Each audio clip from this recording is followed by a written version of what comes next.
Hello and welcome to Library Connection. I'm Mandy Cantrell, Youth Services Director at the B.B. Comer Memorial Library here in Sylacauga. Before we get started, I want to thank TV47 for allowing us to put on this program and let those of you in our community know the activities going on in our community and at the library. Today, we're talking about something we do at the library about once a month, and I've got Adam and Amy Foster joining me today. Thank you guys for coming on your day off from school. That's okay. Thank you for inviting us. Really, how this program started is our library director, Tracy Thomas, had, of course, a special needs child for several years, Jackson. And so she has a real heart for special needs families and special needs children. And she heard of other libraries that were doing a special needs story time for children on the autism spectrum or children with sensory integration challenges. I have to make sure I get my words correct. And there's our story time flyer, Exceptional Friends Story Time. I do that once a month, and it has been one of the most rewarding things I've ever done. I've met so many families. I've just enjoyed getting to know the kids. So be looking for that on our Facebook page. The next one is Saturday, March the 7th. It's from 10 to 11. Now, Adam and Amy have been with their sons, Isaac and Seth, and so we're going to talk a little bit about them. First, before we get started into the whole program, tell about yourselves. Y'all are here in Sylacauga. Yes, I'm from Sylacauga. Adam is from Centerville. Okay. We actually went to the University of Montevallo, and we met there, and so we've been married almost 13 years. 13 years in June. And like she said, we have two sons, Isaac and Seth. Seth will turn 8 this week, and Isaac will turn 10 in March. Wow. All right, they're growing up. I remember y'all coming in when Seth was just in a stroller. Yes, yeah. We've been to library programs for a long time. Yes, they are big supporters of the library, and we do appreciate that. I feel like I know them really well and know their boys well. I know when I first started doing Exceptional Friends, I contacted you, I believe, because Seth is a special needs child. Right. Seth has autism. He was diagnosed very early at age 2. We first noticed that his eye contact was poor. We noticed that he wasn't speaking. He wouldn't play very much, and so it was very concerning. So I contacted our pediatrician first, and our pediatrician suggested that we go to a psychologist for an evaluation. So I contacted several places. A lot of places have long wait lists, but we found one that had a wait list of 2 months, so we went there. We went to a Glenwood facility. There are other places like UAB Sparks. There's a new children's there's autism clinic at Children's where you can go for testing. So we had him tested. As soon as we went in, he was spinning around, not playing, not talking, and we knew what was going to happen. So they sat us down and told us that that he was on the autism spectrum, and that he had global developmental delays, which means basically he was delayed in every area. Okay. It affects everything. And so we sat down, we cried about it, and then we were like, we need to get help. So we got help through early intervention. That's through the state. The state provides free services in earlier intervention, birth to 3 years old, and then after 3 they go to the school system. Okay. So when Seth turned 3, he began services through the school system. Okay. Now you both work for the school system. We do. Right? I forgot to I didn't mention that, but I forgot to say that. I'm a speech language pathologist for the school system. And I'm a special education teacher at the middle school in town. Yeah. So y'all are with the Sylacauga City Schools. Yes, ma'am. Yes. Sorry about that. No, well, we got right into what we're talking about. But you don't have to have a degree to really to see, I guess, to notice things that your child is not hitting benchmarks. I think the biggest red flags for autism specifically is poor eye contact, not interacting as much, and not speaking as much as, delayed speech. Yeah. So.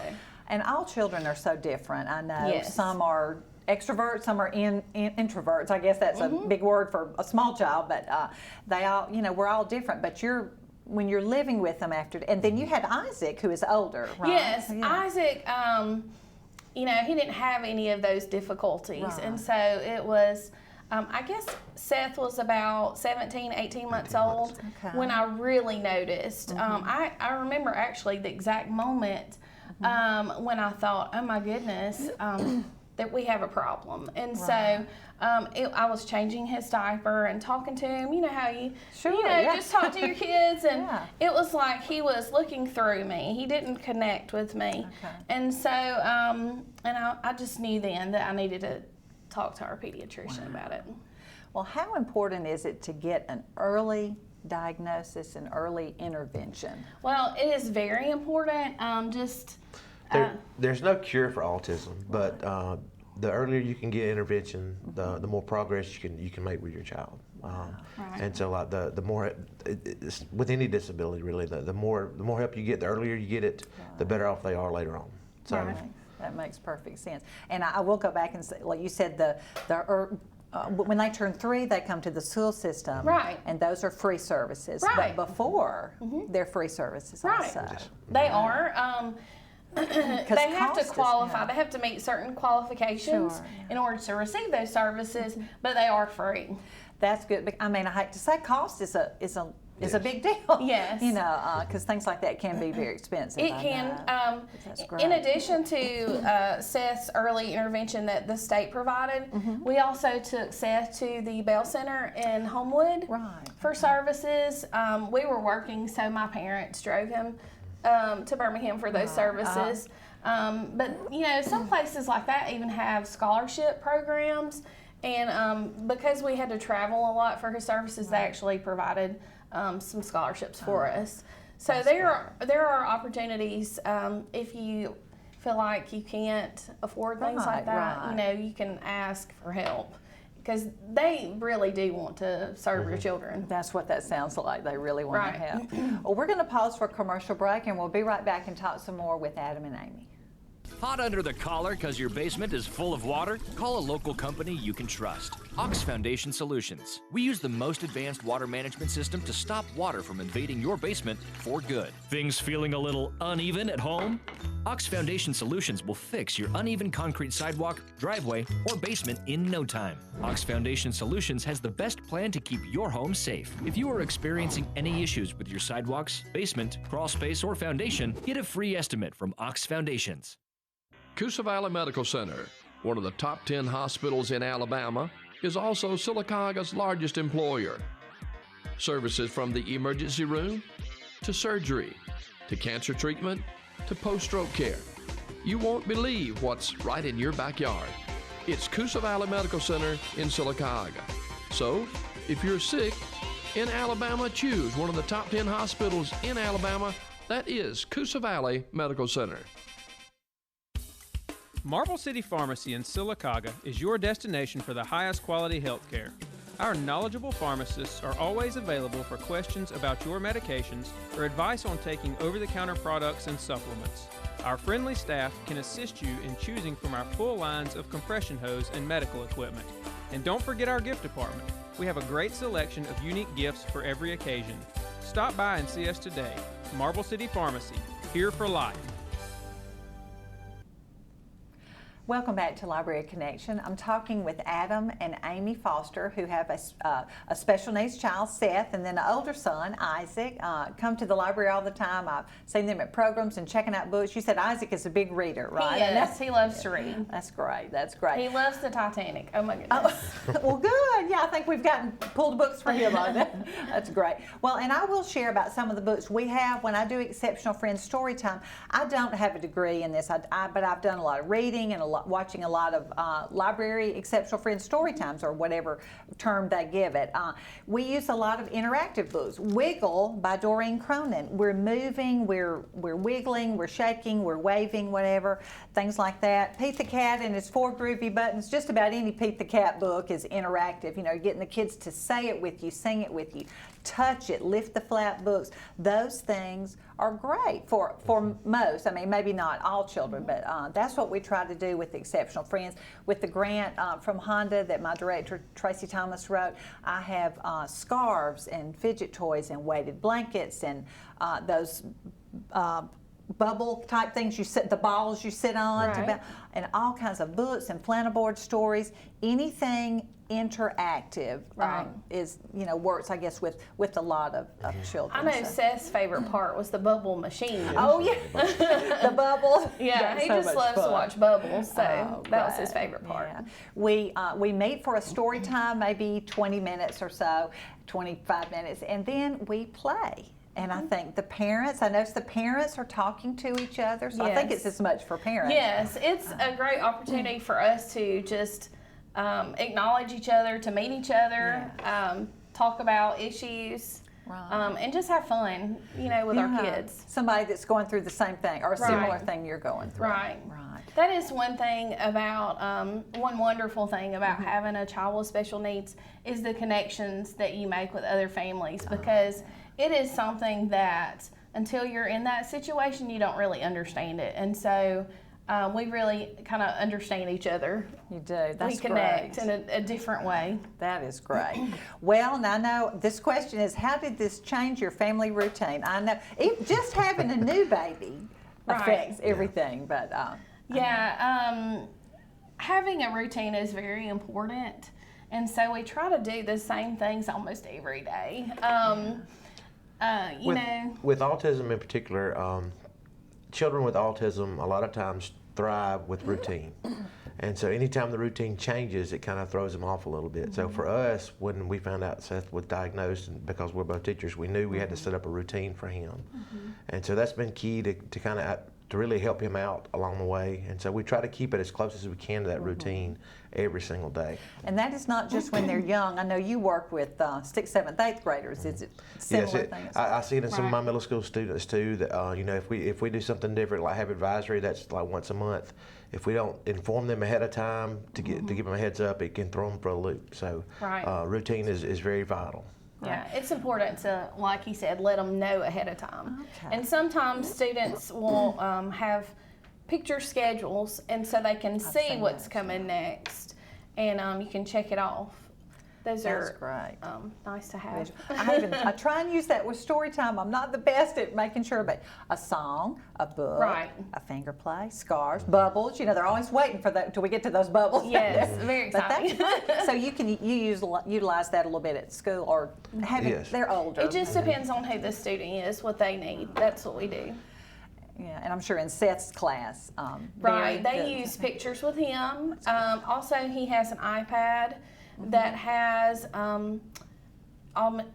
alternative way of communicating for him. Okay. So he can press buttons, like he can press a button and it says more Okay. or something like that. Stop, yes. That is he can- amazing. He's just learning how to use it. Right. But he does a little better with the actual The paper yeah. pictures. Oh wow! So- Wow, that's transitioning. Wow, that's great. And he never really liked to use sign language. Okay. And that's just different for each child. You have to figure out what works for them. Like he doesn't like to do much with his hands, and so he Okay. didn't want to use sign language. Well, but there's another way Right. with the iPad. And he didn't really point until probably a year ago. Really? Like a lot of kids point to what they want, and he would never point. So, that's kind of another red flag too. If your child is not indicating what they want, then that's kind of important. Wow. Well, you guys have done a great job with Seth, and I know it takes a lot of family support. I know It does, yeah. My mom's watching them right now. Yeah, I don't know what I'd do without my parents. Oh, Yeah. I know. Well, tell me. I know this is when I was talking about the show with my director. We were talking about what do we do when we see you in public? I mean, I think some people don't know what to do. They turn away, but just because they don't know what to say, we don't want to do the wrong thing. Right. That's what we. So, just talk about that. I think that most of all, the important thing is to just treat us like people. Right. If you see us needing help, just offer help. We may not take it. Don't be offended, because we know our child the best. And Right. so, like if Seth has meltdowns sometimes, he may fall on the floor. he may pinch or hit, and so we don't want someone else to get hurt that doesn't know him. So maybe I need you to open the door for me so I can get him out of the room or something like that. But you don't want us to go to try and help Seth because you know. Right. You know, like people that know him the best probably should do that. Like his teachers are wonderful with him, and his teachers' aides. They are very familiar with him, and my parents and other close family members. And one thing to keep in mind too is when you can't look at somebody and know they have autism. Right. But if you know somebody with autism, it's not the same for everybody that has autism. Right. So to keep that in mind when you see a parent out that you might suspect that their child is has autism, because it could be that child could be different from the next child you see. Just keep that in mind when you see parents out with their children like that. Right. I mean, you might see a kid out in the mall that's throwing a fit, and it may not be that they're spoiled. It may be that they're overwhelmed with things that are going on around them in the mall. Yeah, too much stimulation. So yeah, like meltdowns are is kind of a term that we use, but they're not tantrums. Tantrums are what preschoolers do when they want something. They don't right? get their way. Yes. Right. And so meltdowns are when someone's maybe overloaded sensory-wise, or maybe it starts as a tantrum, but then they can't reel it back in, and so it turns into a meltdown. And so we've been having a lot of those this year with Seth, and our next step with him is to take him to a psychologist again for behavioral evaluation. Okay. We're actually going this week for that. Okay. And so it's been difficult, but we do have the support of our family and his teachers and aides and all that. That's great. That's great. I just can't imagine. I know that's affected your whole life, the way you do things and everything. And now I'm glad to know. So I know, because I know we do see kids, and some people are real quick to go, oh, that child just needs to be spanked. Well, maybe not. Maybe so, but maybe not. A lot of times, we just want to be included. Sure. Just offer help. Just to offer would be nice. Right. And then, just acknowledge. If you know someone with a child with special needs, just acknowledge that it's tough sometimes and show compassion. Yeah. But you love your children just like we love ours. Oh, all the definitely. same. Definitely. That's I mean, there are some things that are tough that come along with having a child with special needs, financial worries, insurance coverage, just guilt that maybe you're not doing enough, grief. Sometimes we experience grief. We think, maybe he won't ever get married. Maybe he'll have to live with us all of his life. Things like those things. But then there are other wonderful things that come with having a child with special needs. They love you unconditionally. You appreciate the small victories when they make progress. You're like, oh my goodness, it's the best thing. So there are wonderful, wonderful things. So we wouldn't trade them for the world. We love them so much. Well, your boys are precious, and we're certainly glad you come to the library. This kind of started, I told you my director heard about the story times and sent me to a workshop, and the lady that spoke at the workshop had a special needs child, and she was so excited that the library, and there are other places too, but the library is one of the places that she could go that her child was welcome. Yes. So I was, feel the same. And there are other places besides the library, but we certainly want people with special needs, adults, children, to know that you're welcome at the library anytime. So. Right. I do feel that. Well, good. We appreciate the Beacomber Memorial Library. We are not a real quiet floor upstairs all the time, so we don't worry about that too much. But we're going to pause for a commercial break, and we'll be right back and talk some more with Adam and Amy. Hot under the collar because your basement is full of water? Call a local company you can trust. Ox Foundation Solutions. We use the most advanced water management system to stop water from invading your basement for good. Things feeling a little uneven at home? Ox Foundation Solutions will fix your uneven concrete sidewalk, driveway, or basement in no time. Ox Foundation Solutions has the best plan to keep your home safe. If you are experiencing any issues with your sidewalks, basement, crawl space, or foundation, get a free estimate from Ox Foundations. Coosa Valley Medical Center, one of the top 10 hospitals in Alabama, is also Sylacauga's largest employer. Services from the emergency room to surgery, to cancer treatment to post-stroke care. You won't believe what's right in your backyard. It's Coosa Valley Medical Center in Sylacauga. So, if you're sick in Alabama, choose one of the top 10 hospitals in Alabama. That is Coosa Valley Medical Center. Marble City Pharmacy in Sylacauga is your destination for the highest quality health care. Our knowledgeable pharmacists are always available for questions about your medications or advice on taking over-the-counter products and supplements. Our friendly staff can assist you in choosing from our full lines of compression hose and medical equipment. And don't forget our gift department. We have a great selection of unique gifts for every occasion. Stop by and see us today. Marble City Pharmacy, here for life. Welcome back to Library Connection. I'm talking with Adam and Amy Foster, who both teach with the school system in the special needs department, or whatever you call that. I know what you do. But they also have a son, Seth, who has autism. Yes, and ma'am. now we were talking about the way you say it is not an autistic child, it's a child with autism. Right. Putting the child first. Right. I mean, a child with the speech impairment, a child with the hearing difficulty or learning Yes, difficulty. ma'am. So is that the school system or just in general? That's just in general. That's just a thing that is just the more proper way to do it Yeah, now. that's right. And I was telling you earlier before our interview that no one says mental retardation anymore. We say Right. intellectual disability. So it's very offensive to say that someone's retarded now. Right. Just a change in words and terminology. I Right. know, yeah.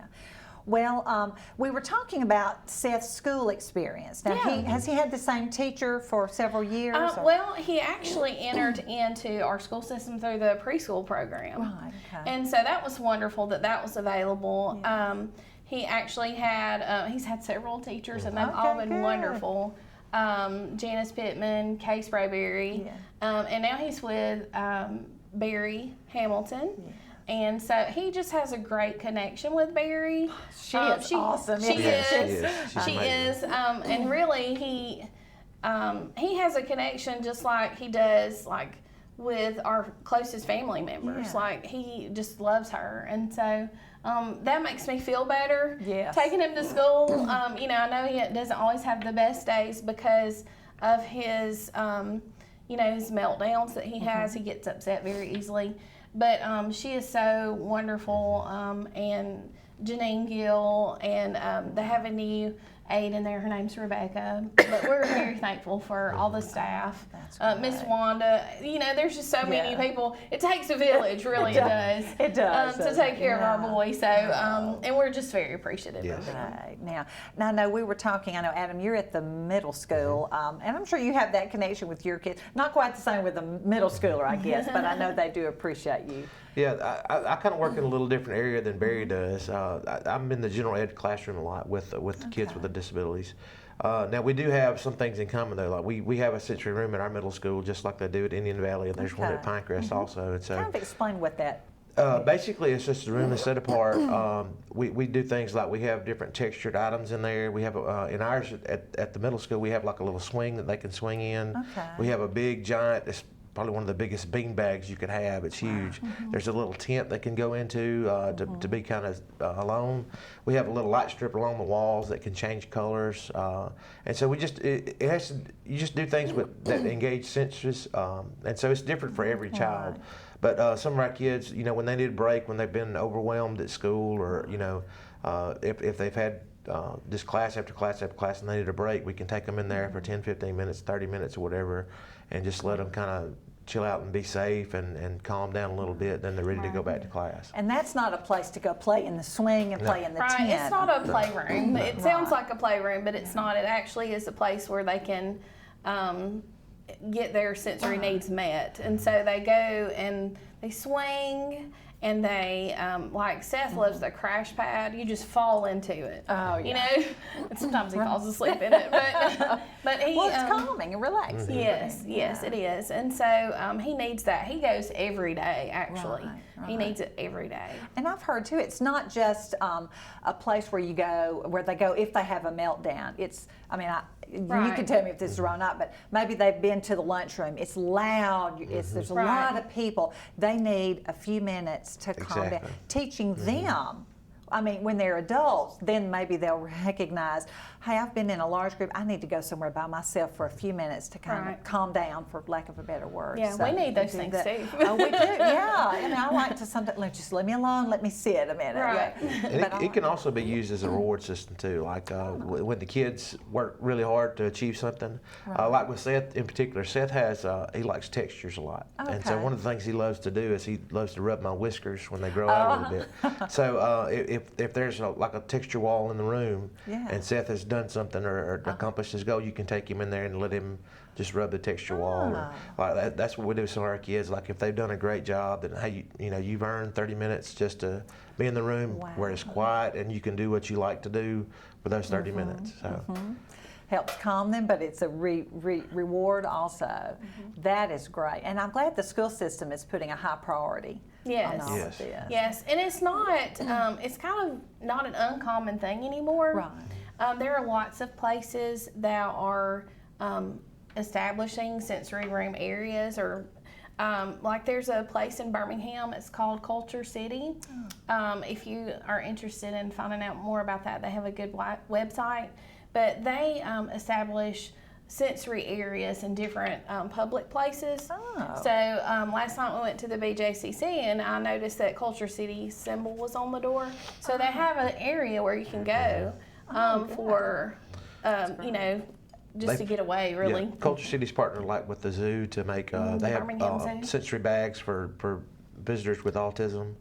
Oh, They also do things like I know last They have a sensory room now. They remodeled the zoo, Yes. and so a couple of years have a room. ago they did a thing just on Facebook to where if you were friends with them and you did fundraise a certain amount of money, you could win an iPad for your child. So that's how we got That's how we got iPad. Seth's iPad. Oh my goodness! So they're a really good wow. place to get information from. Seems like we're Culture all City. becoming more aware. I mean, we certainly don't have the knowledge that you have or the experience, but being more aware. I know I've heard of, there'll be a performance, a play or something, and it'll be a sensory friendly Yes, or something exactly. like another correct terminology. And you can call movie theaters and ask if they have a sensory showing of, like there's a new movie, Sonic the Hedgehog. You can Yes. call and see, is there a sensory showing for that movie? Wow. Usually it's early in the morning when people don't really go to the movies. Well, But, yeah. we'll take it. We've Sure. gone to those before, and it was just, it was okay for kids to stand up and make noise. And it was Yes. actually comforting because sometimes we feel like we're like, shh, be quiet, we have to do that. But it was relaxing because we could just watch the movie and not worry about him making noises. He makes noises sometimes. Well, our time is up. I appreciate Oh, you guys yeah. coming in and talking you so about your much. family. I just love Seth and Isaac and appreciate all you do to support the library. And maybe we've all learned a little bit of something today. Thank you for joining me on Library Connection.